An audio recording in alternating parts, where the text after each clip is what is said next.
Hi friends, welcome to my channel. Friends, ನಾನು ಇವತ್ತಿನ ವಿಡಿಯೋದಲ್ಲಿ ಮಲ್ಲಿಗೆ ಗಿಡಗಳಿಗೆ ಬ್ಲೂ ಕಾಪನ್ನು ಯಾವ ಪ್ರಮಾಣದಲ್ಲಿ ಹಾಕಬೇಕೆಂಬುದಾಗಿ ನಿಮಗೆ ತೋರಿಸ್ತಾ ಇದ್ದೇನೆ. ಹಾಗಾದರೆ ಬನ್ನಿ ನಾವು ವಿಡಿಯೋ ಶುರು ಮಾಡೋಣ. ವೀಕ್ಷಕರೇ ನೋಡಿ, ನಮ್ಮ ಕಡೆ ಜೋರು ಮಳೆ ಬರ್ತಾ ಉಂಟು. ನಿಮ್ಮ ಕಡೆ ಕೂಡ ಹೀಗೆ ಮಳೆ ಬರ್ತಾ ಉಂಟಾ ಅಂತ ಹೇಳಿ ಕಮೆಂಟ್ ಮೂಲಕ ತಿಳಿಸಿ. ನಮ್ಮ ಹತ್ರ ಜೋರು ಮಳೆ, ಒಂದು 4-5 ದಿವಸ ಆಯಿತು, ಮಳೆನೇ ಬಿಡ್ತಾ ಇಲ್ಲ. ನೋಡಿ, ನಾನು ಮೊನ್ನೆ ಒಂದು ವಿಡಿಯೋ ಹಾಕಿದ್ದೆ, ಈ ಬ್ಲೂ ಕಾಪೆಕ್ಸ್ ಟೀ ಅಂತ ಹೇಳಿ. ಇದೊಂದು ಫಂಗಿಸೈಡ್ಸ್. ಇದನ್ನು ನಾನು ಯಾವ ರೀತಿ ಉಪಯೋಗ ಮಾಡಬೇಕು, ಯಾವ ರೀತಿ ಸ್ಪ್ರೇ ಮಾಡಬೇಕು ಅನ್ನೋದನ್ನು ನಾನು ನಿಮಗೆ ಈ ವಿಡಿಯೋದಲ್ಲಿ ಡೀಟೇಲ್ ಆಗಿ ತೋರಿಸ್ತೇನೆ. ಯಾರು ಇನ್ನು ನನ್ನ ಚಾನಲ್ಗೆ ಸಬ್ಸ್ಕ್ರೈಬ್ ಆಗಲಿಲ್ಲ, ದಯವಿಟ್ಟು ಸಬ್ಸ್ಕ್ರೈಬ್ ಮಾಡಿಕೊಂಡು ವಿಡಿಯೋ ನೋಡಿ.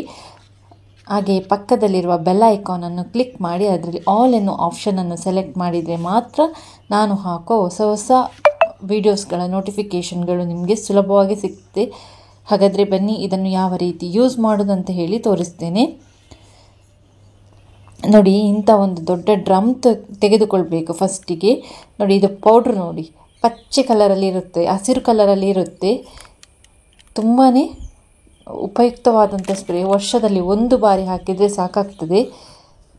ಇದನ್ನು ನೋಡಿ, ನನ್ನ ಹತ್ರ ಒಂದು ಗ್ರಾಮ್ಸ್ ಇದು ಸ್ಪೂನ್ ಇದೆ.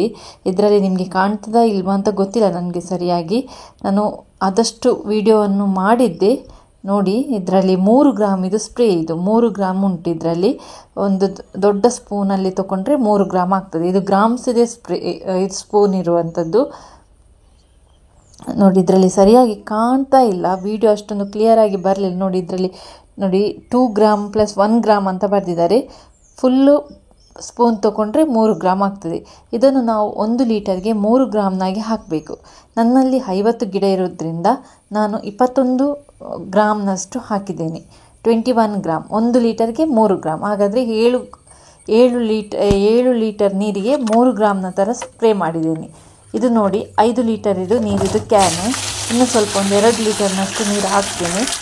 ಹಾಗಾಗಿ ನಾನು 21 ಗ್ರಾಮ್ನಷ್ಟು ಸ್ಪ್ರೇ ಪೌಡರನ್ನು ತಗೊಳ್ತೇನೆ. ನೋಡಿ, ನೀರಿಗೆ ಹಾಕಿದಾಗ ಈ ರೀತಿಯಾಗಿ ಹಸಿರು ಬಣ್ಣಕ್ಕೆ ಬರ್ತದೆ. ಇದನ್ನು ನಾನು ಸ್ಪ್ರೇ ಮಾಡೋ ಕ್ಯಾನ್ನ ಸಹಾಯದಿಂದ ನಾನು ಅದನ್ನು ಸರಿಯಾಗಿ ಮಿಕ್ಸ್ ಮಾಡ್ಕೊಳ್ತಾ ಇದ್ದೇನೆ. ನೋಡಿ, ಈ ರೀತಿಯಾಗಿ ಒಮ್ಮೆ ಸರಿಯಾಗಿ ಕ್ಲೀನಾಗಿ ಮಿಕ್ಸ್ ಆಗಬೇಕು. ಆ ಪೌಡರ್ ನೀರಿನೊಂದಿಗೆ ಕರೆಕ್ಟಾಗಿ ಮಿಕ್ಸ್ ಆಗಬೇಕು. ಕರೆಕ್ಟಾಗಿ ಮಿಕ್ಸ್ ಮಾಡಿದ ನಂತರ ನಾವು ಗಿಡಗಳಿಗೆ ಸಂಜೆ ಹೊತ್ತು 3 ಗಂಟೆಯ ನಂತರ ಗಿಡಗಳಿಗೆ ಸ್ಪ್ರೇ ಮಾಡಬೇಕು. ನಾನು ಸ್ಪ್ರೇ ಮಾಡೋದನ್ನು ತೋರಿಸ್ತಾ ಇಲ್ಲ, ಯಾಕೆಂದರೆ ಆಲ್ರೆಡಿ ಎಲ್ಲರಿಗೂ ಗೊತ್ತಿದೆ ಸ್ಪ್ರೇ ಮಾಡೋದು ಹೇಗೆ ಅಂತ ಹೇಳಿ. ಗಿಡಗಳಿಗೆ ಸರಿಯಾದ ರೀತಿಯಲ್ಲಿ ಸ್ಪ್ರೇ ಮಾಡಬೇಕು, ಆದರೆ ಬಿಸಿಲಿರುವಾಗ ಮಾತ್ರ ಸ್ಪ್ರೇ ಮಾಡಬೇಕು. ಮಳೆ ಬರುವಾಗ ದಯವಿಟ್ಟು ಇದನ್ನು ಸ್ಪ್ರೇ ಮಾಡಲಿಕ್ಕೆ ಹೋಗಬೇಡಿ. ಮಳೆಯಲ್ಲಿ ಈ ಸ್ಪ್ರೇ ನಿಲ್ಲುವುದಿಲ್ಲ. ಹಾಗೆ ನಾನು ಯಾವುದೇ ರೀತಿಯ ಗಮ್ಮನ್ನು ಕೂಡ ಉಪಯೋಗಿಸ್ತಾ ಇಲ್ಲ. ನಾನು ಬಿಸಿಲಿಗಾಗಿ ಕಾದೇ ನಾನು ಸ್ಪ್ರೇ ಮಾಡುವಂಥದ್ದು. ಒಂದು ದಿವಸ ಪೂರ್ತಿಯಾಗಿ ಬಿಸಿಲಿದ್ರೆ ಮಾತ್ರ ಸ್ಪ್ರೇ ಮಾಡುವಂಥದ್ದು. ಇದು ಗಿಡಗಳಿಗೆ ಸರಿಯಾಗಿ ಸ್ಪ್ರೇ ಮಾಡಬೇಕು. ಹೇಗೆ ಸ್ಪ್ರೇ ಮಾಡಬೇಕಂದ್ರೆ, ಗಿಡಗಳು ಸರಿಯಾಗಿ ಒದ್ದೆ ಆಗಬೇಕು. ಅದರ ಎಲೆಗಳೆಲ್ಲ ಆ ಎಲೆಗಳಿಂದ ನೀರು ಹರಿಯುವ ಥರ ಹೇಳಬೇಕು. ಆ ರೀತಿಯಾಗಿ ನೀವು ಸ್ಪ್ರೇ ಮಾಡಿ ಆನಂತರ ಬಿಸಿಲು ಬಂದರೆ ಸಾಕಾಗ್ತದೆ. ಒಂದು ಅರ್ಧ ಗಂಟೆ ಬಿಸಿಲು ಸಿಕ್ಕಿದ್ರೂ ಸಾಕು, ಗಿಡಗಳು ಚೆನ್ನಾಗಿ ಅದನ್ನು ಎಳೆದುಕೊಳ್ಳುತ್ತೆ. ನೋಡಿದ್ರಲ್ಲ ವೀಕ್ಷಕರೇ, ಗಿಡಗಳಿಗೆ ಸ್ಪ್ರೇ ಪೌಡರನ್ನು ಯಾವ ಪ್ರಮಾಣದಲ್ಲಿ ಎಷ್ಟು ಅಳತೆಯ ನೀರಿನಲ್ಲಿ ಉಪಯೋಗಿಸಬೇಕಂತೇಳಿ. ನಿಮಗೆ ಈ ನನ್ನ ವಿಡಿಯೋ ಇಷ್ಟ ಆದರೆ ದಯವಿಟ್ಟು ನನ್ನ ಚಾನಲನ್ನು ಸಬ್ಸ್ಕ್ರೈಬ್ ಮಾಡಿ. ಯಾರು ಸಬ್ಸ್ಕ್ರೈಬ್ ಮಾಡದೆ ನೋಡ್ತಿರೋರು ಕೂಡ ನನ್ನ ಚಾನಲನ್ನು ಸಬ್ಸ್ಕ್ರೈಬ್ ಮಾಡಿ. Thanks for watching.